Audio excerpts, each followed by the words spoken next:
Tá lá porque tá nas referências. Eu sou péssima nesses bagulhos, cara, essas coisas de referência. Peraí, mas eu sempre boto. Ó.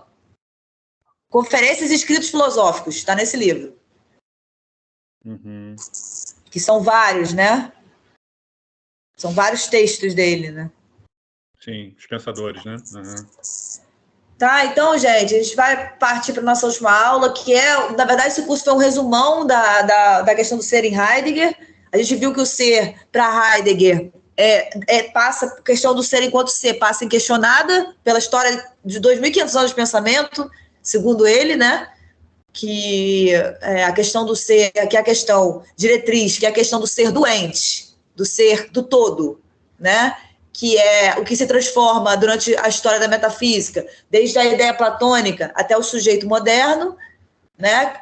Que, segundo Heidegger, todas essas formas, perspectivas para a questão do ser, né? Para o ser das coisas, para o ser doente, uma perspectiva que tem a forma da subsistência, né? A forma da própria formalidade da subsistência, né?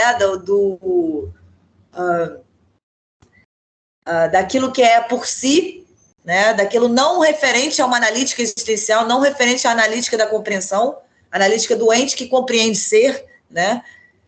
E ele chega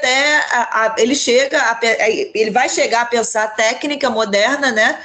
Como um desdobramento do pensamento europeu, ocidental, metafísico, científico, tá? A técnica moderna para Heidegger, ela não a técnica enquanto tecne, tá? A tecne grega é apenas o que o homem produz, o que não é produzido pela natureza. Tecne é physis, né? A diferença da tecne para physis, tá? A gente viu que a physis é a natureza que põe, né? E a tecne é o homem que põe. O que aconteceu com esse com esse, não gosto dessa palavra criar, mas com com o mundo de sentido ocidental, para que a tecne humana, né, usando o termo grego, para que a tecne humana, para que o fazer humano tenha se tornado tão abusivo e letal, né, para a natureza, né? E também para o outro homem também, né, enquanto planificador, né, aquele que planifica todo o design em uma só forma, que é a forma da tecnociência e da razão, da racionalidade, tá? A questão de Heidegger não é desmentir isso, a questão dele é apenas abrir o pensamento para a gente tentar entender como que isso não é uma verdade absoluta, tá? O homem enquanto animal racional, o homem enquanto aquele que representa o ser, representa através da sua racionalidade, tá? Que isso é uma constatação histórica de um povo, isso não é a verdade da existência humana para Heidegger, tá? Isso é uma verdade, ou seja, isso é intramundano, é interior a um mundo de sentido. Ele quer só provar, mostrar que a verdade, assim como a liberdade, são finitas, assim como o ser são finitos, como eu sempre falei desde o início. São finitos por quê? Porque onde termina um, começa o outro, né? Esse mundo de sentido aqui termina aqui, o mundo do sentido de hoje em dia, como eu falei para vocês, o mundo inteiro é o mundo da razão, da tecnociência ocidental, né? Você vai no Japão, você vai na África, você vai em qualquer lugar, mas ainda tem mundos de sentidos ainda não dominados pela essa forma de pensar, pela essa forma implícita, né? Que o Heidegger chama de Gestell, tá? A gente vai ver isso no texto. O Heidegger chama isso de Gestell, que se chama armação em português. Tá? A armação, ela é uma forma implícita do pensamento, da compreensão do ser, da compreensão de tudo que é, a partir da forma da razão científico-matemática, enquanto o saber mais rigoroso acerca de tudo, da natureza, do homem, de tudo que é possível. Isso nem sempre foi assim, isso não é a evolução da espécie, da racionalidade humana, tá? Isso é um problema que se abriu para esse mundo de sentido desde a modernidade, principalmente, tá? Desde o homem ter sido instituído pelo código cartesiano, né? Pelo ego código, pelo penso logo sou. Tá? Se instituiu aí a partir... Você vê que tem toda a questão é a questão do ser e do devir, né?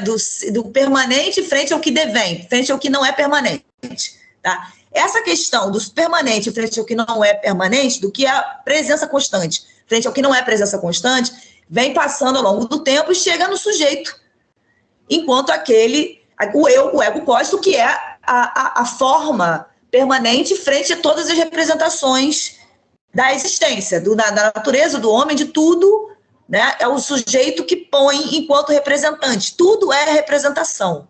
Tudo só é enquanto representação para esse sujeito.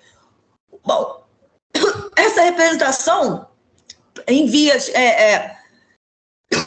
justamente pela forma do ser dela, de ser controladora, ou seja, na forma de que o ser tem que ser uma coisa controlada, no sentido de ser explanada, clarificada, a estrutura, né, do ser tem que ser completamente clara, né, não pode ter nada de obscuro. Isso é controle, tá? Isso é asseguramento. E é isso que Heidegger vai trabalhar nesse tempo, dizendo que a questão, justamente pela busca do Dasein ocidental por esse asseguramento, é o que denuncia o nada de coisa alguma que ele mesmo é. Esse puro inefável que o próprio Dasein é, que o próprio Dasein, enquanto um fenômeno de compreensão do todo, tá? Bom, essa tentativa, essa questão do ser e do devir, da presença constante frente ao que não é presença constante, vem sendo pensada implicitamente, sem ser questionado, tá? Essa é a questão diretriz para Heidegger, que é a questão metafísica por excelência, tá? O ser doente a ideia, o ser doente a existência, né? A essência medieval, né? A essência medieval, o ser doente é o sujeito. Tá? A forma desse ser nunca mudou, só mudou aonde estava nas coisas, depois veio para dentro do código cartesiano da consciência humana. Tá? Estava no Deus, estava nas coisas, estava na physis para os gregos, né? No Deus para os medievais, e na filosofia moderna se põe para o homem enquanto algo interno à sua consciência, onde se instaura por excelência o niilismo. Tá? Bom, o que Heidegger quer pensar com isso é como o Dasein não pode não ser Techner, como essa é uma estrutura própria da compreensão, porque ele é estruturalmente lida, o que acontece, por que lida enquanto tecnologia, né, enquanto a tecnologia moderna, o que acontece com ela que ela é tão destrutiva, né? Porque ao mesmo tempo que ela salva nossas vidas, ela prolonga a vida humana, você tem remédio para tudo, você tem uma doença, qualquer coisa, você tem uma cura, uma coisa. Ao mesmo tempo que ela faz isso, ela também destrói tudo, né? Então, essa equivalência que Heidegger quer pensar, né? Como isso é histórico, tá, gente? Isso é, para Heidegger, histórico. A partir lembra que eu falei lá no começo do curso, da estrutura da compreensão do ser. A estrutura da compreensão é temporal, ela é histórica, ela é intramundana, do interior de um mundo, ela vai se transformando dentro daquele sentido ali, tá? Porque a compreensão humana é histórica. E nesse livro dos 4 Seminários de Thor, ele que não tem tradução em português, só tem em inglês esse livro, e em francês, se eu não me engano. Ele vai fazer um resumão, assim, da questão da técnica, tá? Fazer um resumão de como isso se tornou, o fazer humano se tornou esse fazer completamente despido de qualquer sacralidade frente à physis, né? Frente à natureza, de pura usurpação e pura... onde a natureza se tornou um mero recurso, né? Onde o todo doente, o todo da totalidade do todo se tornou um objeto para esse sujeito, né? E a totalidade doente se tornou esse recurso. Tá? Isso tudo, para a gente entender a técnica, a gente tem que entender a história do pensamento, a gente tem que entender a história da metafísica, segundo Heidegger. Tá? Então, é bom a gente lembrar que tudo isso, sempre lembrar que tudo isso para Heidegger está fundado nessa inquestionabilidade inquestionabilidade implícita enviada por durante 2.500 anos de história, de filosofia, de pensamento, que é a inquestionabilidade do ser enquanto ser, mas não se questionou o ser enquanto ser, se questionou o ser doente. O ser doente sempre vai ser o ser e o devir, tá? Sempre vai ser a presença constante frente ao que... E essa presença constante frente ao que devém vem lá, repetindo, as ideias da physis, o Deus no medievo e o sujeito, o homem, o próprio homem, né, na modernidade. Tá? O ser, a ontologia, na verdade, ela é a própria... o estudo do frente ao outro, o estudo do próprio do que é, né? E, repetindo para vocês, o que é sempre para Heidegger de caráter histórico, de caráter circunscrito a um povo, de caráter intramundano, tá? Interior ao mundo. Nunca é absoluto, nunca é uma evolução. Eu vejo muito na filosofia da biologia, filosofia da ciência, isso, tá? As questões, teorias evolutivas, biologicamente. Biologia já é um saber interior ao mundo. Já é limitado a esse mundo. Ele não é o saber absoluto. A natureza responde a isso. Mas o essencial da natureza não é a biologia. O essencial da natureza, quem pode dizer, é, por exemplo, a poesia. Não é a biologia. A biologia ela pode nos dar conforto, asseguramento, né? Mas é um saber que ele não é, em absoluto, o saber mais rigoroso para Heidegger, acerca da natureza. Tá? Ele é um saber de justamente, só podia surgir no mundo como o nosso. Né? É um saber que visa compreender, hoje em dia, para quê? Para utilizar como recurso, somente. Tá? Então, os 4 seminários de Thor, de Heidegger, se configuram como um estudo da história da filosofia em suas transformações mais fundamentais. Neles, Heidegger começa por mostrar a história da metafísica sucintamente desde o seu princípio até o seu ocaso. O foco aqui é precisamente o de problematizar a questão de saber como e por que Heidegger ensina que a partir da concepção do ser enquanto entidade doente, ou seja, do ser metafísico, enquanto a presença constante, né, que foi implicitamente enviado ao longo de 2.500 anos de pensamento filosófico, o ser ele mesmo se tornou finalmente a técnica moderna a partir dos desdobramentos históricos do pensamento ocidental metafísico. Não estou falando que a gente tem como sair disso, tá, gente? Eu não tenho como sair disso. Ninguém aqui tem como sair, ninguém aqui vai deixar de usar detergente no chão para limpar o chão. E detergente não esteriliza só bactérias, esteriliza tudo quando desce pelo ralo. Né? Então, gente, é uma questão que assim, tem que abarcar. Fale. É um olhar mais amplo. Ele pega um olhar mais amplo. Que a gente, um olhar, eu não gosto da palavra, porque virou, não sei, mas é um olhar mais holístico, e você não se encerrar numa coisa só. É o quê? É um olhar que você não deve se encerrar numa coisa só. Sim, mas é um olhar que, Adriano, que assim, a partir não é esse pensamento bobinho da autoajuda, tem que ecologia, tem que recurso. Se eu fico falando de recurso que eu tenho que preservar o quê? Recurso. A natureza ainda assim está pensada enquanto recurso, entende? É isso que Heidegger tem que fazer o pensamento abrir. O pensamento humano ele tem que abrir. A natureza não é um recurso para o homem. Ela é também recurso, mas não só recurso. Entende? Então, assim, ela se tornou ao longo desses... E só para nós, hein? De qualquer outro povo. Você pega os polinésios, os africanos, você pega os indígenas. Não tem isso, não. A natureza é mais do que sagrada. Não tem isso que a gente faz com ela, não.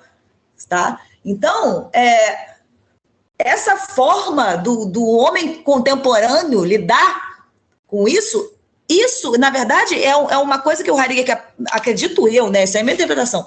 Ele quer plantar no pensamento, assim como se fosse arar o campo, sabe? Que você ara o campo para que a gente possa, futuramente, eu digo futuramente em 300 anos, tá? Começar a dar um passo para trás, entende? Começar realmente a dar um passo para trás, porque não tem autoajuda, não tem discurso ecológico, isso fica na superfície. Tá? A gente precisa compreender como o nosso design contemporâneo historicamente vem se formando e qual a estrutura desse design, por que ele se forma historicamente. Não é uma dogmática, né? Ele se forma historicamente porque a compreensão do ser, ela é temporal, a estrutura dela é a temporalidade, tá? Então, entender isso para a gente conseguir aos poucos, tá? Frear, porque senão quem vai se ferrar é a gente, entende? Não é só a gente, e que se dane a gente também, quem vai se ferrar é a própria natureza, tá? Então, eu acho que o pensamento de Heidegger ele vai todo nessa direção. Toda a história da filosofia,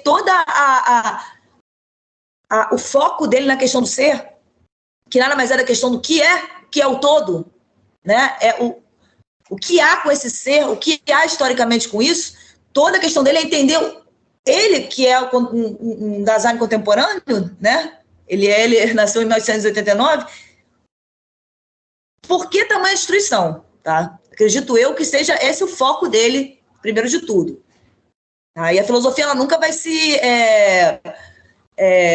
apaziguar com o discurso superficial ou autoajuda. Tá? Então, é ir no fundamento, nos pressupostos, fazer fenomenologia com os pressupostos, ou seja, fazer pensamento histórico com os pressupostos, que é o mesmo que para Heidegger é a fenomenologia, tá? Então é isso. E aí, o Adriano, não é fazer isso agora, é assim, mas aí aos poucos, porque realmente não dá para a gente parar, frear. Nenhum ser humano tem a capacidade de frear o movimento, tá? Da maquinação, que o Heidegger tem nesse livro aqui, ó. Se vocês puderem também, vocês já estão iniciados, ó. Que o Heidegger, nesse livro aqui, ele fala sobre a maquinação, tá? Que não é de máquina, não, tá? É o pensamento maquinador. O nosso pensamento é como se ele estivesse completamente abarcado por essa gestalt, por essa armação, sem poder refletir sobre ela. Ele só vai. Ele só vai em vista do recurso para a reserva, tá? É esse o pensamento do design contemporâneo, sem ele perceber, ele já nasce nisso. Fale. É o quê? No livro da Mary Shelley, Frankenstein, ele é uma crítica a esse poder da máquina e da ciência. O nome do livro, na verdade, é Frankenstein ou Prometeu Moderno.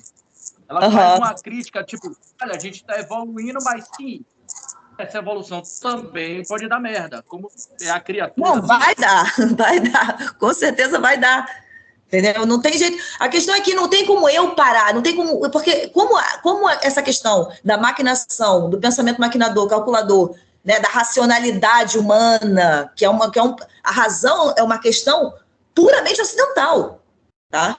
Isso não é uma absolutidade perante o pensamento, tá? Essa questão da razão pura, né? Isso é puramente ocidental.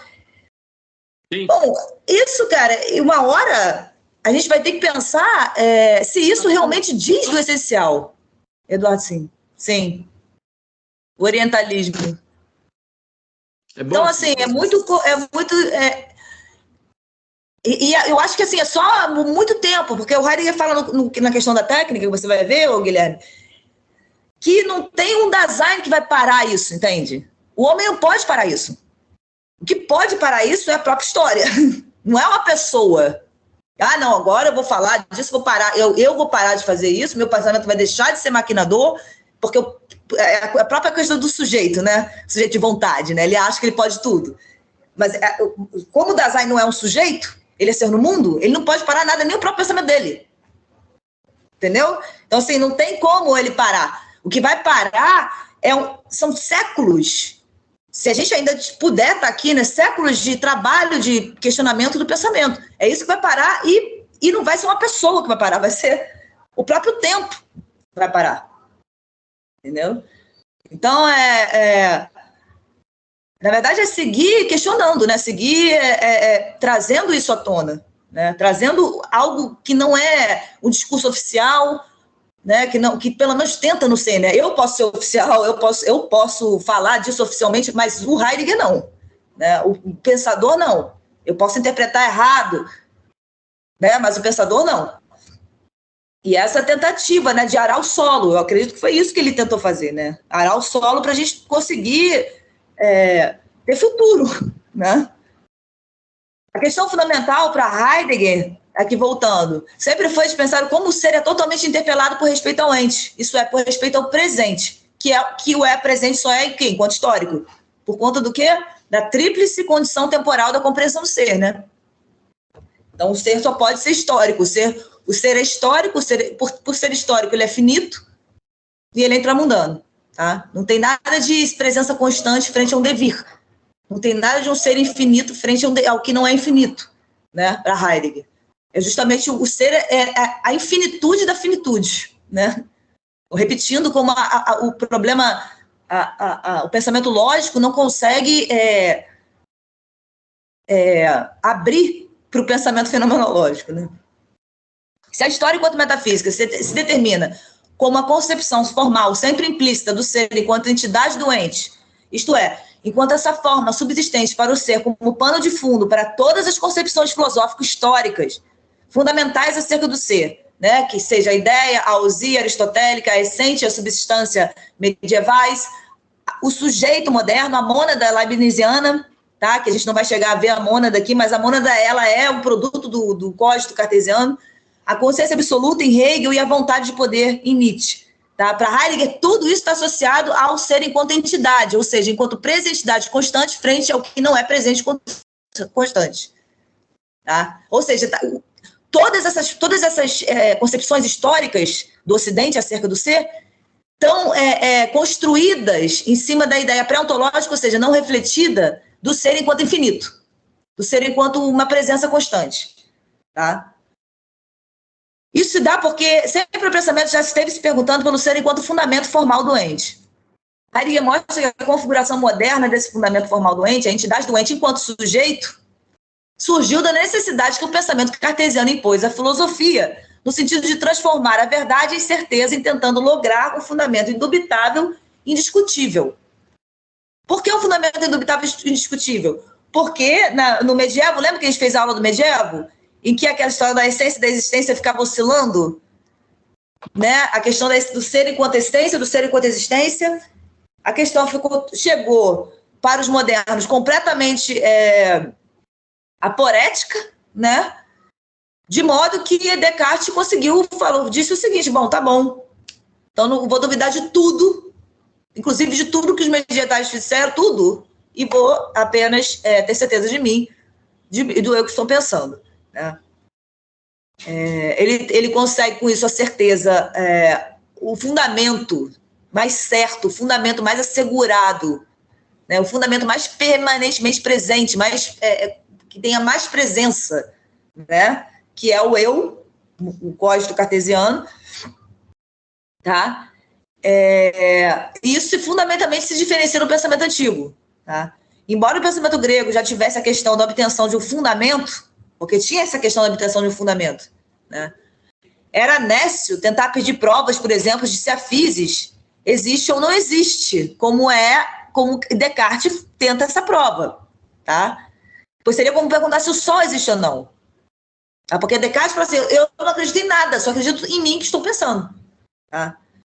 Tal prova passou a ser requerida porque o pensamento passou a exigir, na modernidade, através da verdade enquanto certeza, o controle do verdadeiro, ou seja, o controle do controle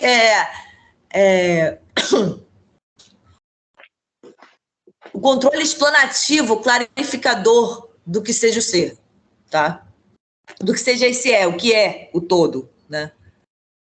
Descartes, com sua dúvida, logrou esse fundamento certo e indubitável com muita propriedade ao dizer: se posso estar dormindo em sonhos dentro de um contexto que não existe, por que não posso dizer agora que agora estou dentro de um contexto que não existe? Né? Mesmo que você me espete, mesmo que você me espete no sonho, né? Eu digo que posso estar sonhando, que estou sendo espetada, porque posso sonhar tudo. Eu diria para ele, ele também poderia estar sonhando o que está pensando. Né? Mas, contudo, sonhando ou não, sou eu que estou sonhando e pensando. Né? o eu, o sujeito, se torna quase que imediatamente o fundamento, o próprio ser. Porque ele faz o quê? Ele representa todo o ente fora dele e é ele mesmo. Então, não tem nada sem a representação subjetiva da consciência moderna, tá? Com isso, Descartes encontrou um lugar para a certeza, porque ele foi pelo método da dúvida, querendo o quê? Uma certeza, um solo absoluto, né? E de todo real, não sendo ele a res cogitans, o mesmo que a physis ou o mundo externo à resistência. Assim, a filosofia entendeu a possibilidade do a priori no sentido de ser o incondicional, porque ele mesmo detentor da possibilidade de conceber todo ser. Se ele é o próprio ser que põe o ser, ele é incondicionado por qualquer coisa. Ele não é condicionado por nada. Nem pelo mundo, nem por Deus, nem por nada. Ele é o próprio condicionador, porque é ele que põe a realidade através da sua representação. Tá? Na antiguidade... Alguém falou alguma coisa? Não. Na antiguidade... Oi? Não falei. Ah, tá. Na antiguidade, o a priori tem sido de ser o ponto de partida apenas. O eidos aristotélico, né, a ideia platônica, é o a priori, mas ele não se parece com o incondicional. O eidos não está num sujeito para os gregos. E a questão do sujeito, como quis Hegel, para Heidegger, né? Hegel disse que, pela primeira vez, a filosofia pisa em solo firme, com o código cartesiano, pela primeira vez a filosofia evoluiu, né? E Heidegger vai dizer, não tem evolução nenhuma. Inclusive tem um desvio, né? Para os gregos, ao contrário, esse experimento do ente na sua fenomenalidade é totalmente concreto, é totalmente metafísis, é totalmente pertencente à physis. Tá? Eu sou apenas o recebedor ou o atravessamento de compreensão que eu sou physis, a physis me atravessa com a sua compreensão para isso, não sou eu que ponho. Tá? Para o grego não tinha essa questão de sujeito-objeto. O homem não era sujeito nenhum, os entes não eram objetos. Tá? De certa forma, tudo isso esclarece algo. Para os gregos, as coisas aparecem, para os modernos, elas me aparecem. As coisas só são enquanto aparecem para o sujeito, elas não são fora disso. Tá? Isso no ápice do idealismo alemão, né? Porque em Kant ainda tinha a coisa em si, né? Para dizer que a coisa é, sim, sem o sujeito, mas ela é sim. Então, eu não posso saber o que ela é, eu só posso saber o que ela é pela representação que eu tenho dela. Tá? De certa forma, tudo tá. Entre Aristóteles e Kant, ocorreu que o ente se tornou um objeto, o oposto. Heidegger ensina que esse termo não existia para o grego, uma vez que o pensamento antigo não tinha o ente como contraposto, porque não tinha consciência subjetiva mirando o ente e colocando-o dentro dessa forma. Tá? Como então surgiu propriamente a necessidade dessa forma para o ser? Né? A forma da consciência subjetiva, ou seja, a forma do homem enquanto oponente do todo. Né? Enquanto oponente do todo, se ele é o próprio Deus, né? Porque ele põe a realidade enquanto representação dele, então tudo tem que servir a ele. Né? Eu não tenho medida para o que vai me servir. Né? O resto da natureza é mundana, não tem que me servir para qualquer coisa que eu quiser, a hora que eu quiser. Né?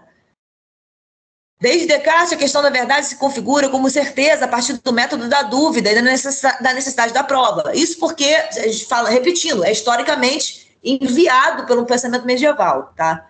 A questão do a priori se desloca para o âmbito da consciência. E a absolutização do código cartesiano se dá no saber absoluto. Tá? Isso ocorreu, segundo Heidegger, porque para a verdade que foi meramente pensada como veritas no medievo, ou seja, adequação, enunciado, coisa, né? Você tinha o enunciado de uma coisa, você tinha que adequar aquela coisa àquele enunciado. Tá? Se colocou a necessidade de que ela, a própria verdade, pudesse sofrer um exame. Né? Ela tinha que se autofundamentar enquanto... como assim a adequação? Ela vem da onde? Né? O que é isso? Né? E para encontrar essa possibilidade de autofundamentação, Descartes, o primeiro a realizar essa necessidade, colocou o procedimento do método como fonte de autofundamentação da verdade. Não foi Descartes que inventou o ego código, tá, gente? Isso já estava sendo preparado pré-ontologicamente, ou seja, não reflexivamente, pela história do ser. Tá? O pensamento nele não chegou ali... as pessoas não são subsistentes, estanques, separados umas das outras, que um pensou uma coisa, outro pensou... Não, para Heidegger tem uma história aí que formou esses pensamentos, né?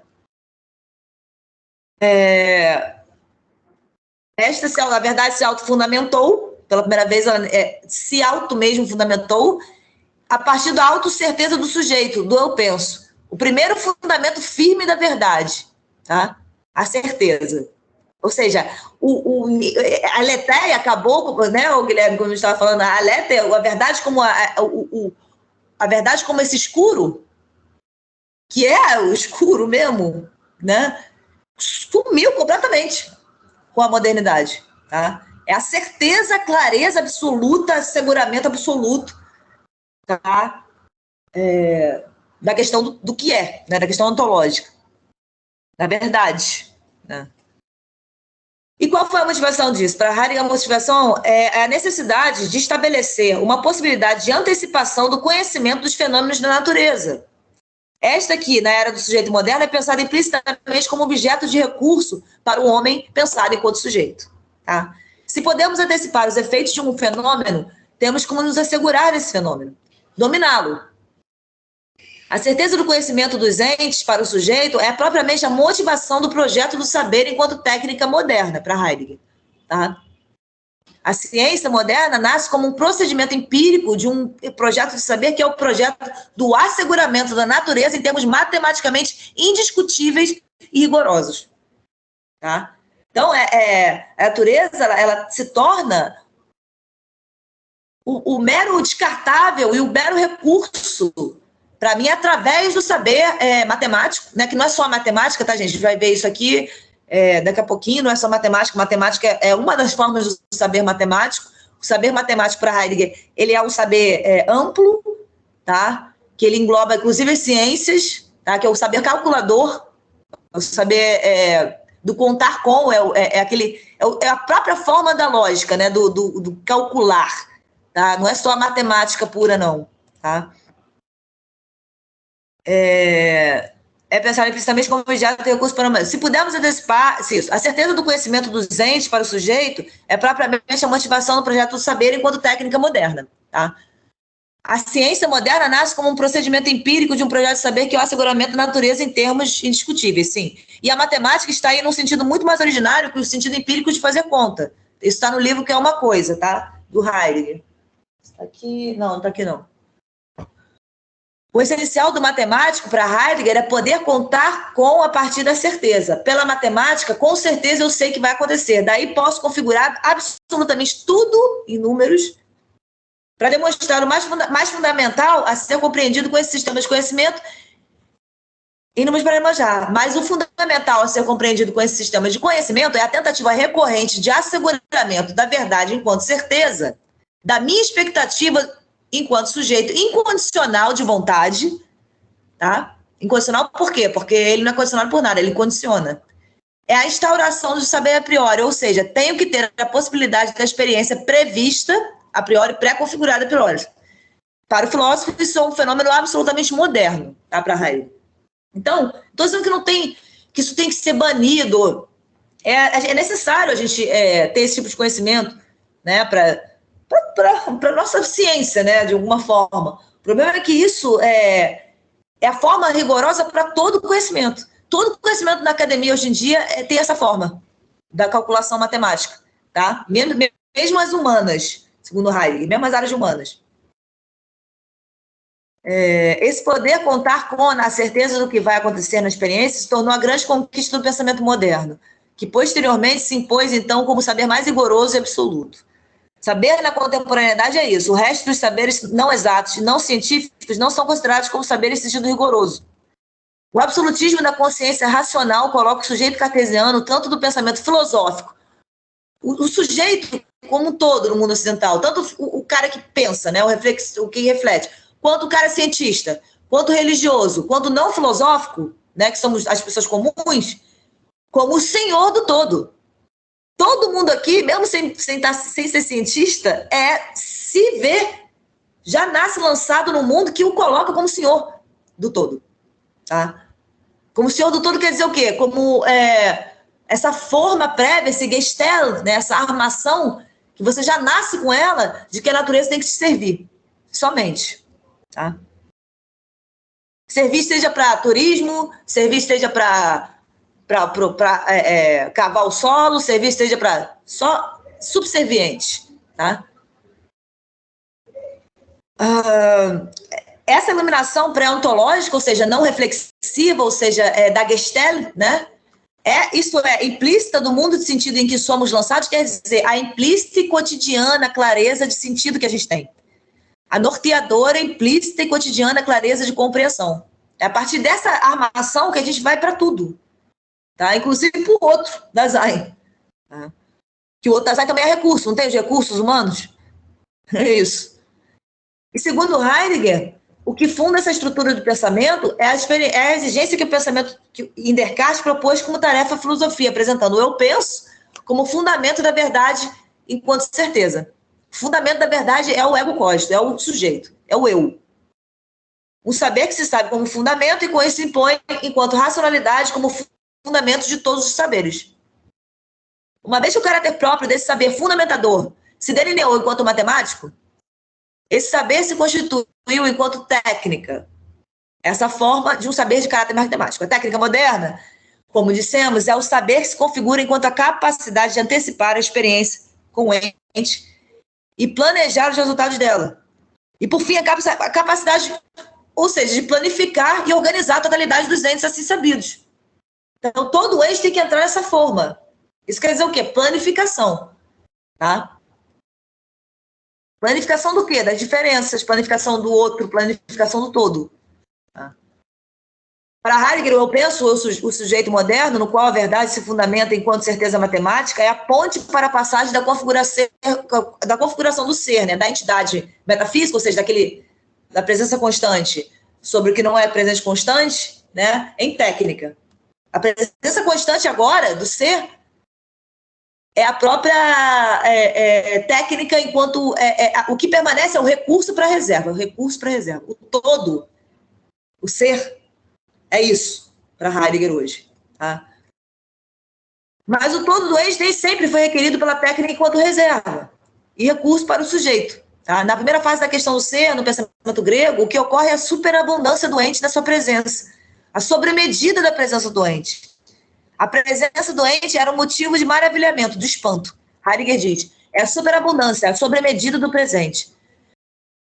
Na verdade, ele tenta, acredito eu, com toda a nossa carga histórica, voltar a isso um pouco, né? A dar esse passo de volta, né?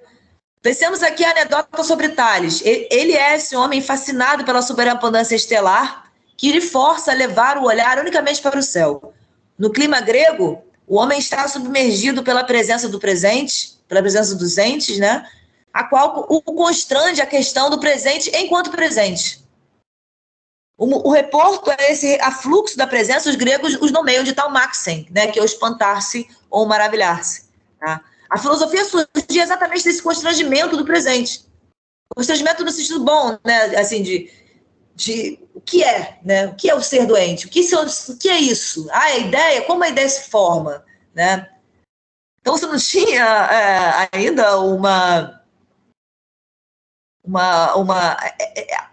essa forma do ser enquanto mero recurso. Todos os entes, hoje em dia para Heidegger, estão dentro desse saber. Desse saber do ser, né? Do que há, de tudo que é. Tudo que é está dentro da possibilidade de ser o quê? Mero recurso. Tá? Quanto mais os gregos contemplavam, mais o presente cintilava, mais luzia para eles. Já para o pensamento moderno, dá-se o contrário. Quanto mais esse pensamento se volta para o ente nos moldes da técnica moderna, mais o ente desaparece enquanto tal. Tá? Em seu ser, propriamente, seu ser próprio. Né?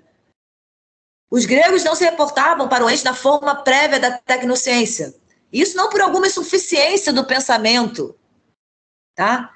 Não tem suficiência do pensamento lá, não, ou não evolução ainda do conhecimento. Mas justamente porque o povo grego e todo o povo fora do pensamento ocidental, moderno, estava ou está reportado sem isso que Heidegger nomeia de armação, que é a Gestell.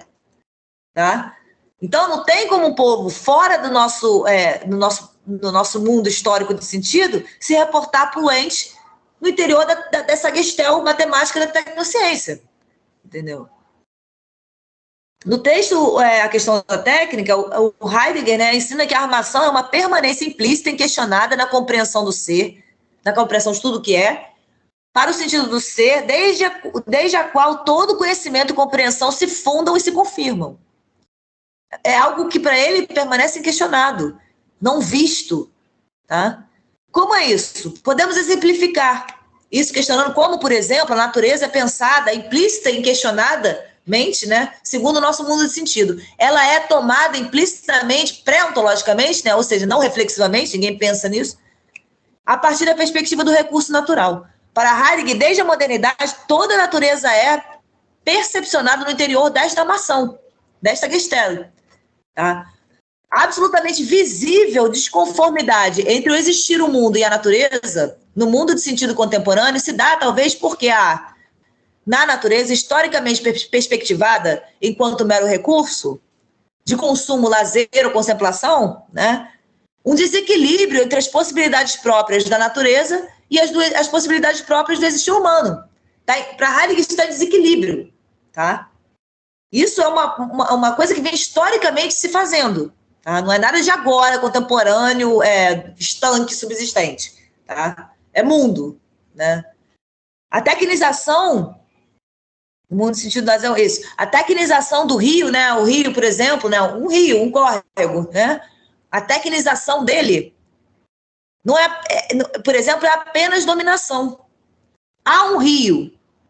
Como a lida compreensiva, ou seja, como o fenômeno de compreensão que nós somos, nos reportamos a esse do há um rio, é essa questão próxima do ser. Porque é uma questão que há um rio, para mim, é de uma forma, para o índio é de outra forma. Tá? Então, não há um rio subsistente. Há rio interior a mundo. Tá? Ao questionar como está esse ar, ao questionar como está esse ar para nós, ocidentais, Heidegger se deparou com a questão de saber como e por que o ente passou a ser requerido a partir dessa perspectiva, né, da subsistência. Tem esse livro Serenidade também, tá nas bibliografias. No seminário Serenidade, o filósofo fala da potência fechada da técnica. A armação, a qual significa a requisição prévia que o ser faz ao existir o mundo, ao existir humano, desculpa. Presta atenção, a Gestell a armação é a requisição prévia, ou seja, é pré-ontológica, né, não reflexiva, que o próprio ser histórico, né, quando o Dasein nasce, né, faz, é uma requisição que o ser faz ao existir humano de desafiar a natureza em termos de mera reserva. Então, né, o Heidegger diz, no Gestell, o homem é posto na situação de corresponder à exploração-consumo. Reportação ao ser nessa reportação. O homem não tem a técnica na mão, ele é joguete dela.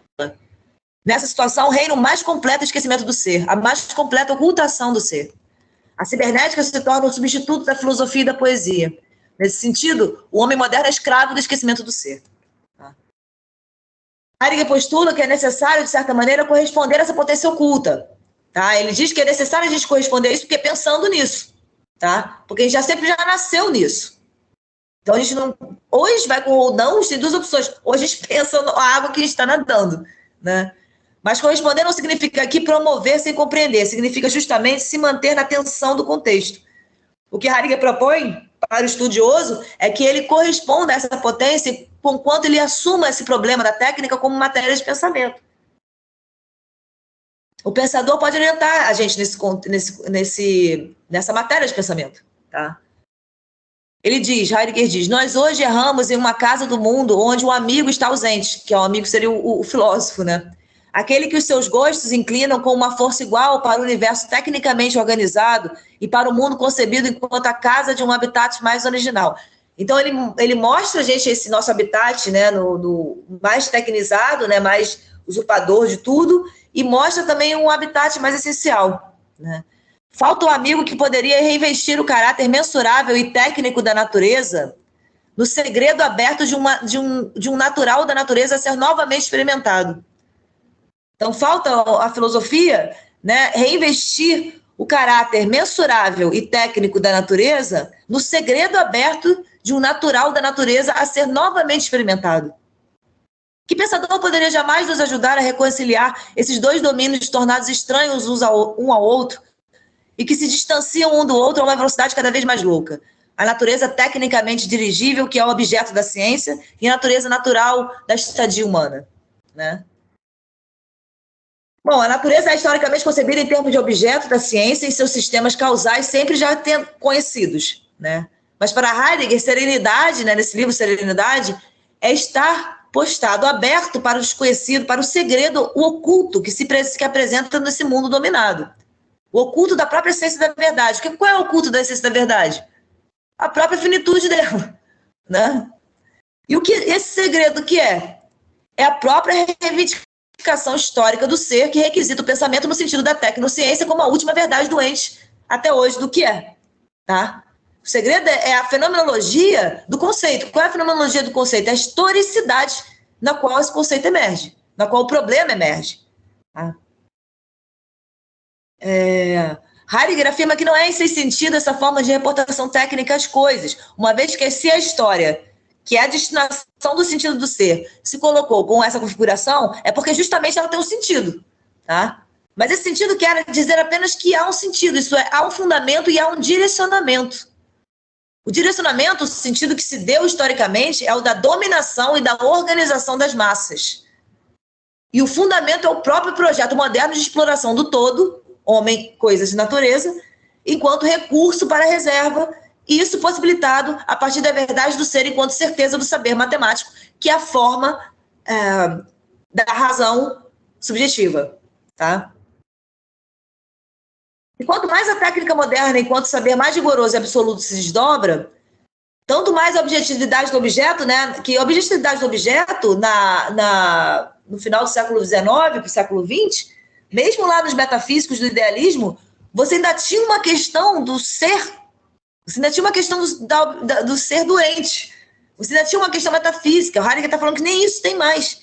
Que hoje em dia que chegou num nível tal que o conhecimento não tem mais conhecimento, necessidade de conhecimento pelo conhecimento. O conhecimento ele todo acadêmico, ele é em vista de recurso para reserva, tá? Ou de exploração, tá? de qualquer área, tá? Então, quanto mais a técnica moderna, enquanto saber mais rigoroso e absoluto se desdobra, tanto mais a objetividade do objeto, que é a destinação final da metafísica nos séculos XVIII e XIX, que significava a busca pelo conhecimento do ser doente, se transforma em reserva. O conhecimento de reserva, de recurso, significando apenas o conhecimento para acúmulo e a plena disponibilidade dos recursos. Tá? Daí também a filosofia, enquanto matéria, né? Ou enquanto metafísica mesmo, nem falando da filosofia heideggeriana, enquanto metafísica não ser mais matéria de pensamento rigoroso na academia. Por que a filosofia não tem mais espaço, ou o espaço dela é muito pouco? Porque justamente o conhecimento acadêmico, ele não está mais voltado para o conhecimento pelo conhecimento, para conhecer o todo, para conhecer. Né? O conhecimento ele é só em vista de recurso, tá? Seja direito, seja qualquer coisa. Tá? Que significava a busca... Isso. Para Heidegger, toda a ciência moderna já é uma produção da técnica, desse formato do pensamento técnico. Uma vez que a técnica, em sua essência, configura pré-reflexivamente um propósito de abordagem específico da natureza do homem e das coisas. Antes, metafisicamente falando, a subsistência do ser, a entidade doente, né, o ser e o devir, era pensada por respeito ao conhecimento enquanto conhecimento. Quero conhecer o ser dos entes. Tá? Quero saber a verdade. Hoje em dia não tem questão com a verdade. Né? Ninguém quer saber verdade nenhuma. Quer consumir. Tá? Consumir e consumir um novo atrás do novo. Tá? Algo é permanente, subsistente e aí disponível para abordagem. Algo era, né? Desde Platão até os modernos, até o final do século XIX, início do século XX, algo era aí, né, para o conhecimento, enquanto conhecimento permanente, subsistente, né, ainda que seja permanente, subsistente do ser, era disponível para abordagem investigativa. E foi assim desde Platão. Agora, desde a verdade agora, desde a contemporaneidade, algo é permanente aí não mais no sentido da busca ou produção de verdade de conhecimento, mas no sentido simplesmente que algo tem que estar sempre aí disponível enquanto recurso para reserva e descartável de preferência. O Heidegger diz, ora, um dos momentos essenciais desse modo contemporâneo do ser doente, a disponibilidade para um consumo planificado, é a substituibilidade.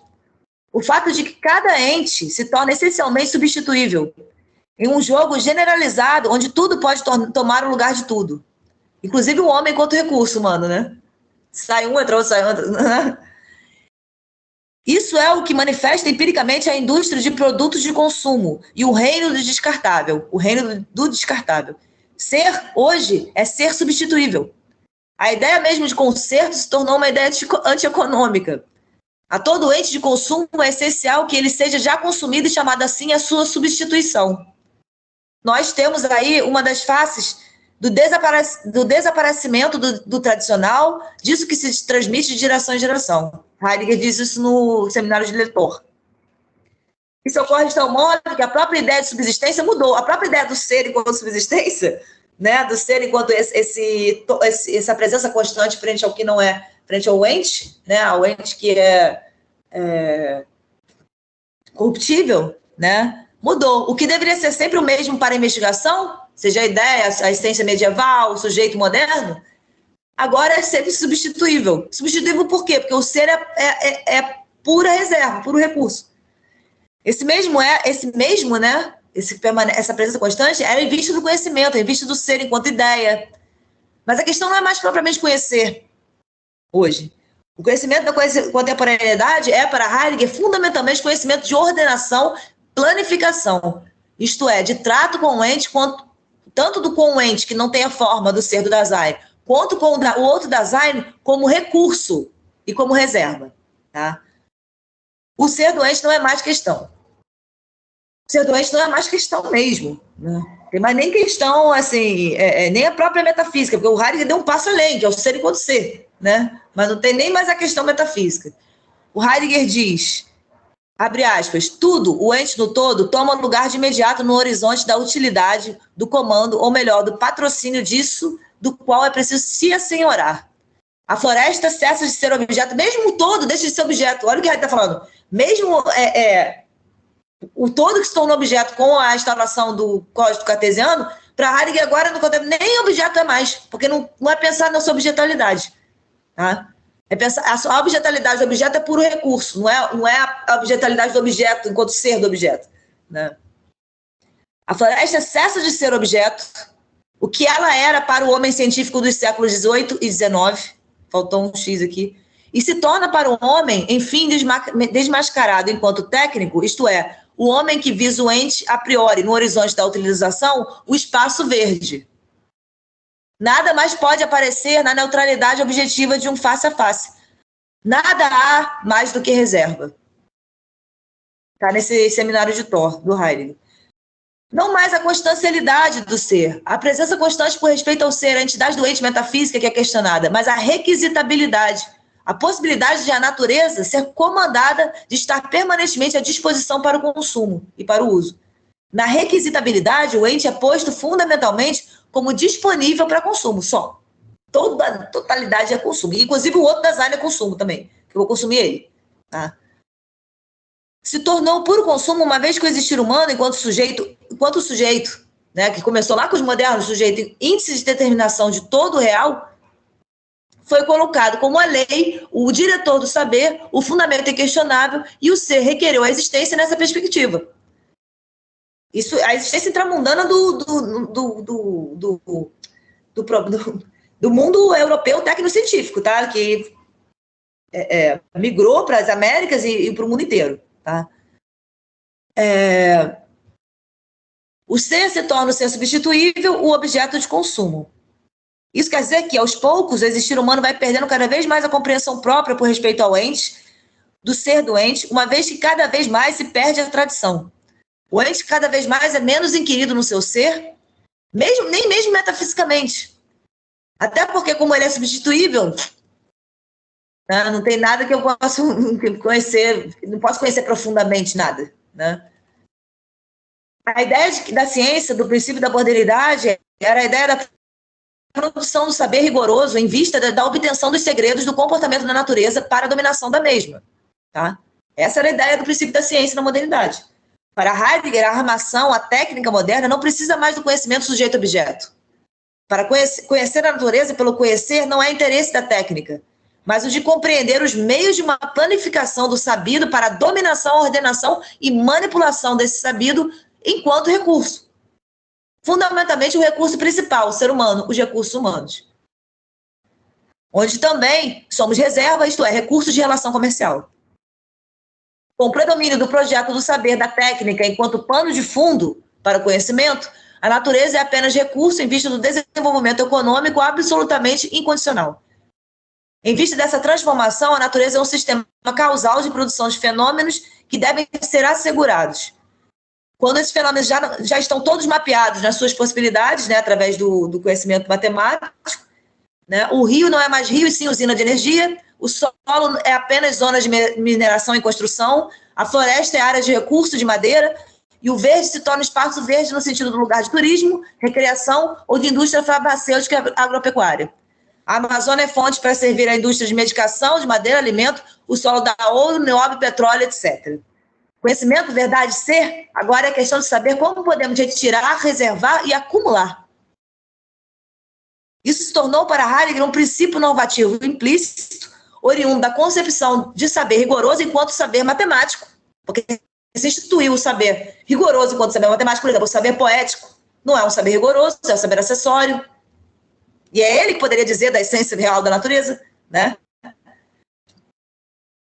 Isso é, enquanto antecipação e asseguramento da natureza e do existir humano para recurso e reserva. Esse sentido para o ser que vem sendo historicamente construído no Ocidente. Tá? Então, resumindo bastante essa obra dele de 2003, que foi traduzida em 2003, né, para o inglês, que chama Os Quatro Seminários de Thor, que é uma obra lá de 74, ele morreu em 76, né?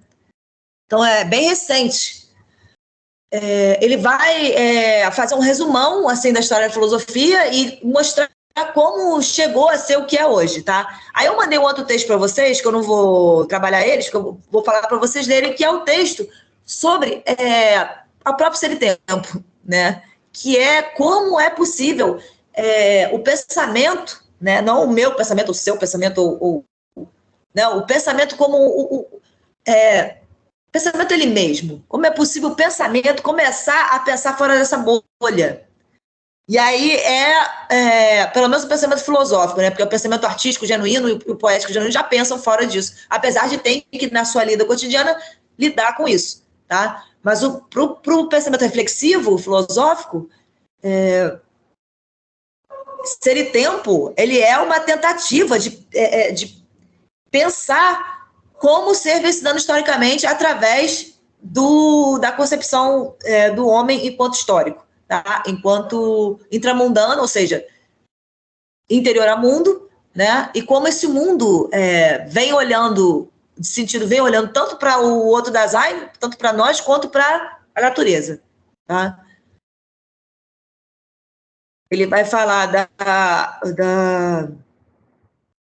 eu vou falar aqui, depois vocês vão ver, se vocês quiserem ler. Vai falar de como a gente é coexistência histórica, né? É um resumão assim de 2 capítulos de Ser e Tempo, de como a gente é coexistência histórica, né? Isso é estrutura, entre aspas, né? Universal, ou seja, não é no interior dessa estrutura de coexistência que nós somos que se dá história, que se dá mundo, sentido, tá? Vai mostrar, o Heidegger no Ser e Tempo vai mostrar como isso é possível, e como a questão do ser, assim, a meu ver, né, como a questão do ser, enquanto entidade doente, metafísico, se tornou isso que nós temos hoje, né, do ser enquanto um mero recurso.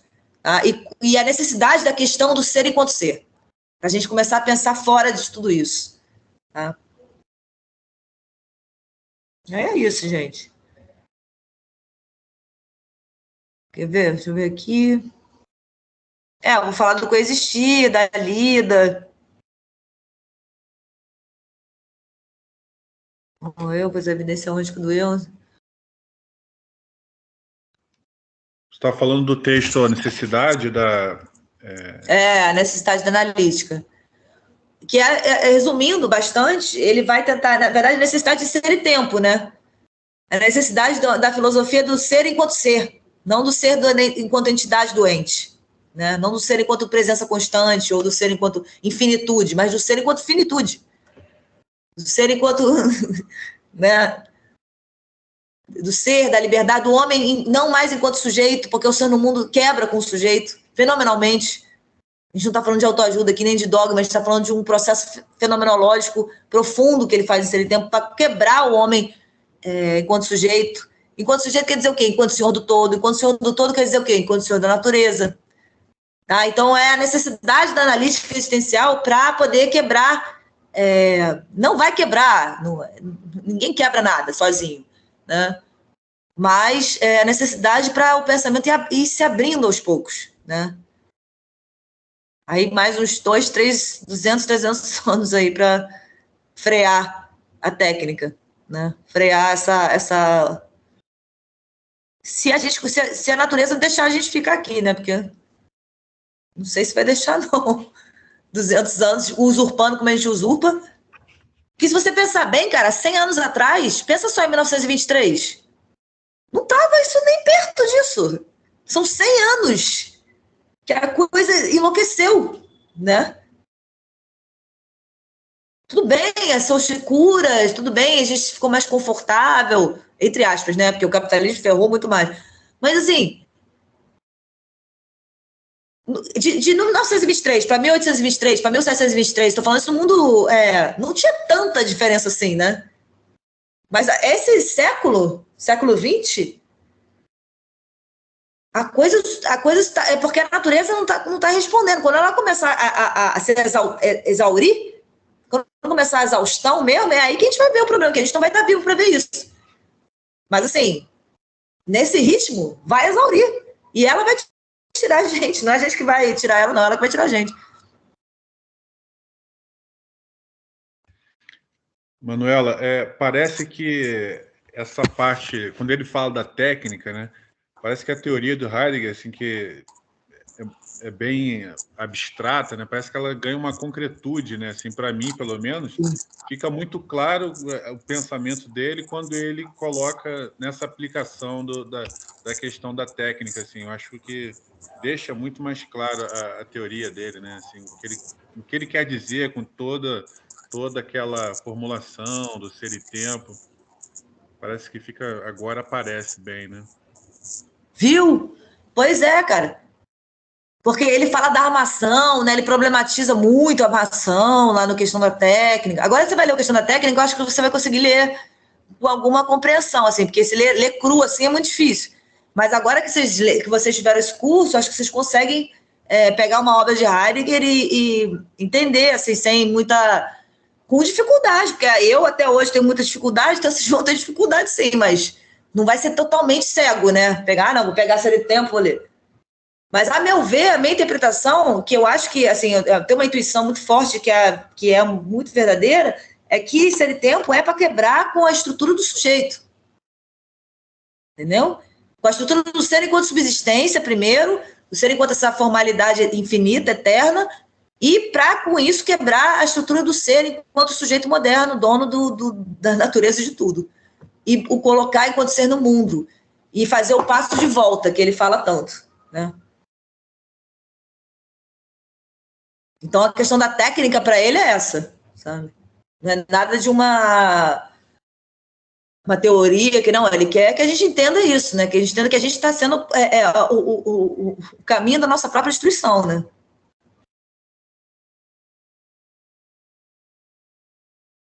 E Ser e Tempo vem só para fundamentar que o homem não é o sujeito de vontade, que o ser não é infinito, né? Que o ser é intramundano, que a verdade é intramundana, ou seja, são finitos, limitados. Então, tudo ele vai falar em Ser e Tempo.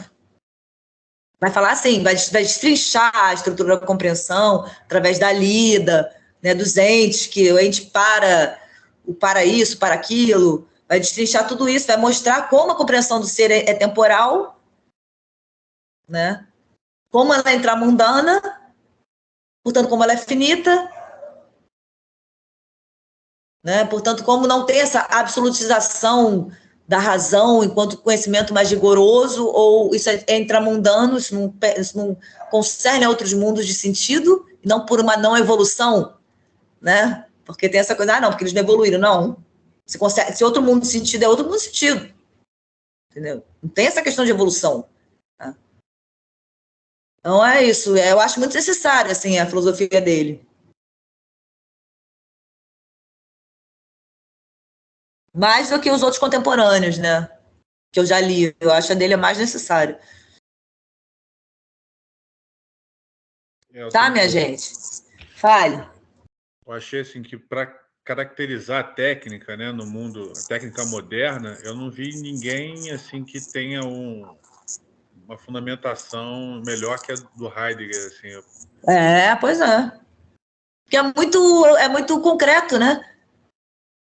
É muito o que é mesmo. A gente consegue ver tudo isso que ele está falando, né?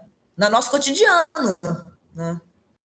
E quem seguiu assim a linha do Heidegger? Quais foram os autores que desenvolveram a teoria dele assim depois da morte dele? Que eu conheça, cara. Tem o Gadamer, né? Mas ele quebra um pouco com isso, porque ele continua. Bom, eu não conheço o Gadamer muito bem, mas assim, o que eu estudei na faculdade, mas ele continua com a questão da consciência, né? Do homem enquanto consciência, né? E tem os comentadores, né? Que tem o Volpe, mas eu aconselho ficar no Heidegger, cara. Eu aconselho ficar nele e eu acho muito complicado, assim, porque já me atrapalhou muito, entende? Comentador. E eu sou uma delas, né? Eu sou um comentador também. Eu tenho horror por isso que eu nunca publiquei livro, nunca publiquei nada, porque eu tenho horror de atrapalhar as pessoas na compreensão, sabe? Então, assim, se eu publicar uma hora, vai ser uma coisa assim, com muitos anos, mas com muita. Que eu penso assim, bom, agora eu não vou atrasar as pessoas, sabe? Então, assim, já tive proposta, não, é bom pro seu currículo. Não vou publicar. Já me atrapalhou demais, entende? Comentador. Então, atrasou, como se tivesse atrasado um pouco a minha compreensão, sabe? Mas, assim, fica a critério de vocês, entende? Eu ficaria com o Heidegger, tá? Puder pegar a questão da técnica, eu vou mandar o que eu tenho para vocês. Tá? Eu vou botar no Google Drive, que é melhor. E aí eu mando o link do Google Drive para vocês baixam aí. Os textos que eu tenho dele, tá? Tem traduções também, que eu já fiz. Mas aí também fica a critério de cada um. Esse seminário E seguir com ele, sabe? Tem em português? Tem traduzido o seminário de Thor? O seminário de Thor, não. Não traduzi. Eu estava pensando em traduzir até. Só tem para inglês. Tem para inglês só. Muito bom esse livro. Muito necessário. Mas esse livro aqui, cara, esse aqui, seria muito bom vocês terem ele. Meditação. Tá? Que é a meditação sobre a história da filosofia mesmo, sobre como a maquinação pode acabar com a gente, entende? É mais sobre a maquinação que ele fala aqui. Aí fala como a finitude do ser, o abismo, né? Esse abismo do ser justamente corresponde à finitude dele, né?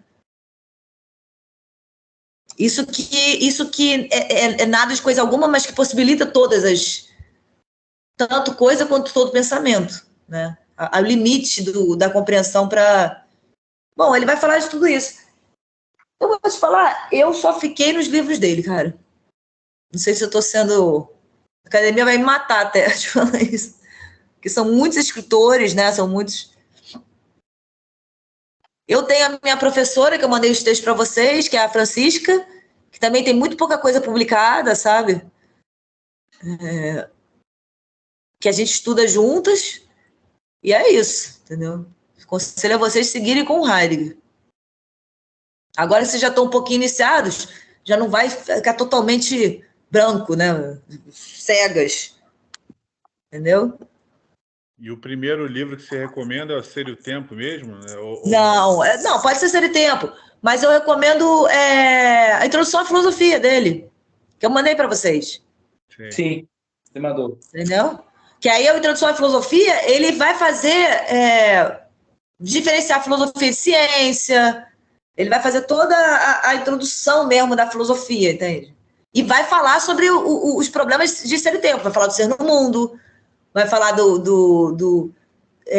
filosofia como visão de mundo, que a filosofia se torna uma visão de mundo, ele vai desconstruir esse conceito, né? Esse seria um bom livro para vocês começarem. E Ser e Tempo, se forem ler Ser e Tempo, eu aconselho a tradução do Fausto Castilho. Tá? Ou a tradução espanhol, que é a melhor de todas para mim, para o castelhano. Que eu tenho ela em PDF, se vocês quiserem eu mando. Mas a do Fausto Castilho, que é um livrão assim, porque ele tá bilíngue. Na verdade, Ser e Tempo é desse tamanho assim, né? Mas ele tá assim porque ele é bilíngue. E é um livro cinza e preto. Eu não aconselho a tradução da Vozes, cara.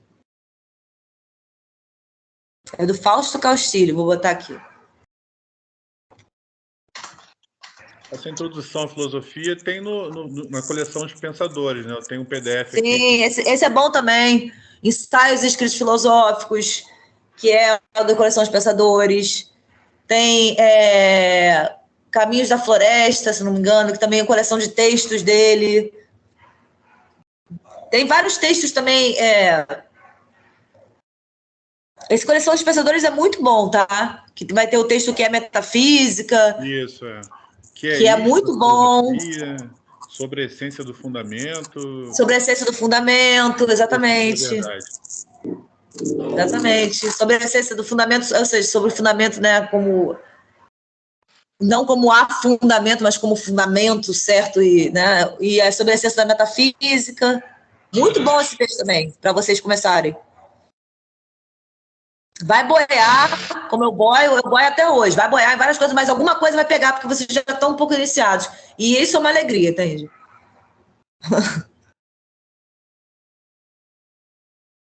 Beleza. Bom, gente, então é isso. Foi um prazer. Prazer, Manuela. Prazer, Manuela. Obrigado. Eu vou mandar os textos para vocês todos aí.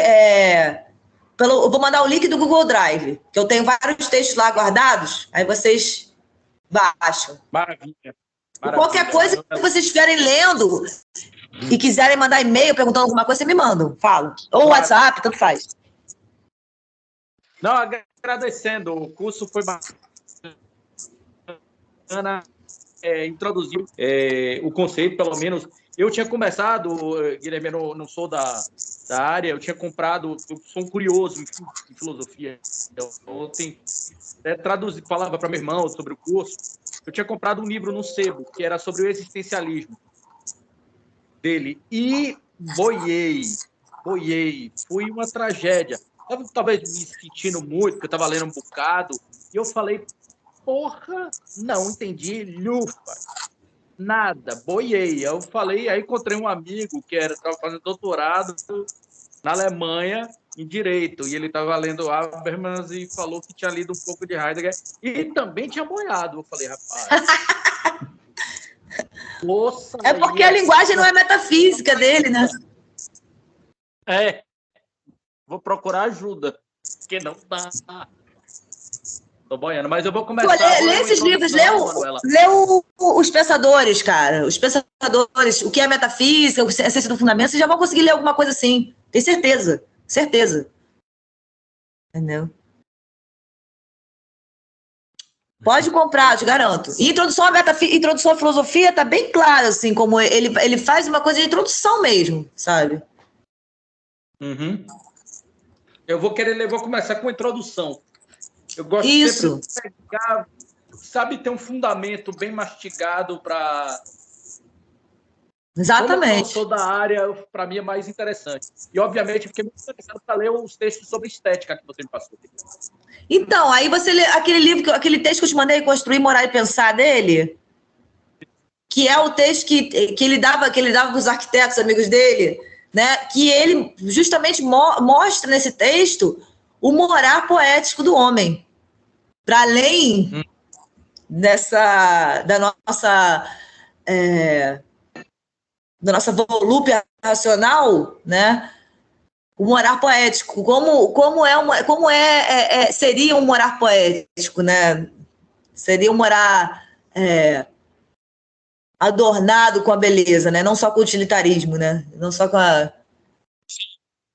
Sim, sim. E ele escreve muito bem esse texto aí todos os textos tardios dele são voltados para poesia e para arte, né? Todos.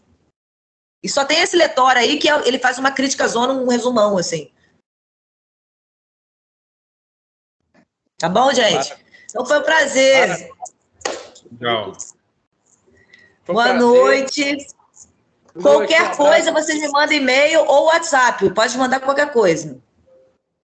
Beleza. Beleza. Um abraço, gente.